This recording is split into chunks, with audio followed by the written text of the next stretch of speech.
You should be able to buy a robo vehicle and let it work for you. The vehicle's an asset, so it's going to be working for you, and you're going to have provable figures that will say, hey, look, I got a vehicle. This is going to be a money-making thing for me, and so please give me a loan. And the bank should do that. Details haven't been worked out, but it is speculated, and I watched a few YouTube films about this, and you can too.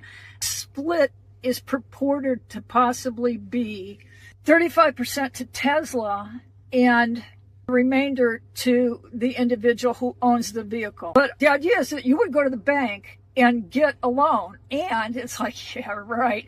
But no, this makes sense. If I went to whatever it is, Progressive, and said, hey, will you insure my vehicle that doesn't have a driver? I'm pretty sure they might not. Now, Tesla's already in the insurance business. I have Tesla insurance for my vehicle. So, I would guess that they would certainly insure these vehicles, and that would be a place to get it. The owner, the individual who buys the vehicle, will pay for full self-driving. And right now, I pay on a just subscription basis $100 a month. And I got to say that I don't know if they're still offering that for $8,000 flat out. It used to be $5,000, and then it went to $8,000. And it's like, if you just figure it out, it's 80 months of driving your car at $100 a pop. So I declined paying the $8,000. And I think that somebody, Herbert, he does a show, I think, often about Tesla and about Musk. I just have only seen that one that I watched a couple days ago. He had somebody on there that was running figures on profitability on owning one vehicle. Although I've seen people say they're going to buy 10. And they ran the figures from like $200 a month for self-driving to $1,000. But when I first heard, you should buy a robo vehicle and you're going to get rich.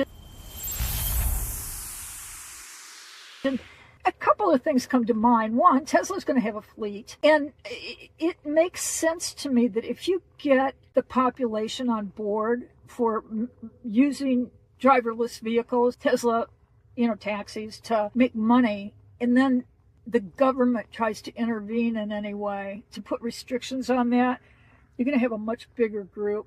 And I'm sure that Elon Musk has a lot of pull right now. But if you've got a bunch of people who are like, hey, wait a minute, you can't change that because we've got vehicles that we're relying on to make money, that makes a lot of sense to me to do that kind of partnership. So that, and then we don't know when they're coming out, about buying a RoboTaxi for $35,000 and how Tesla might take a third of that money or 35% of the money that you earn while it's running around picking people up and dropping them off with no driver.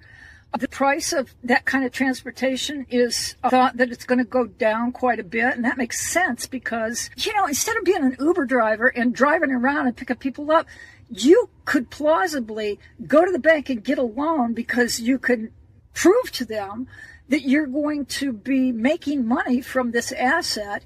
And then you could have a different job or stay home with the kids or do any number of things, but you'd be released from driving around, right? It's a pretty good idea. I mean, it's hard to fault. However, I have some questions about, like, everybody's going to buy these, and some people are going to buy 10.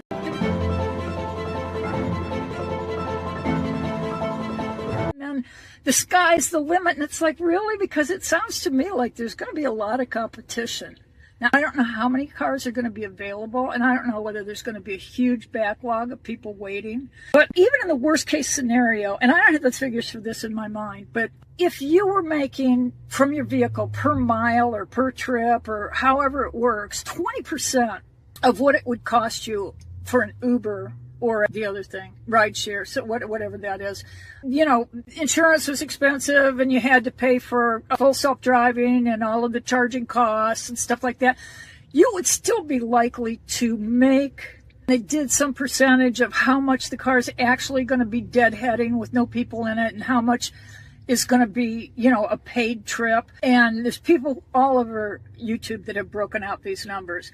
And it looks pretty plausibly like people would be making maybe $20,000 a year. And that's probably a very conservative estimate. So It's really interesting. At first I thought, yeah, but it sounds kind of compelling. We just have to wait and hear more whenever it's going to happen. Please like and subscribe to this channel because I need you to. Thank you. Please like.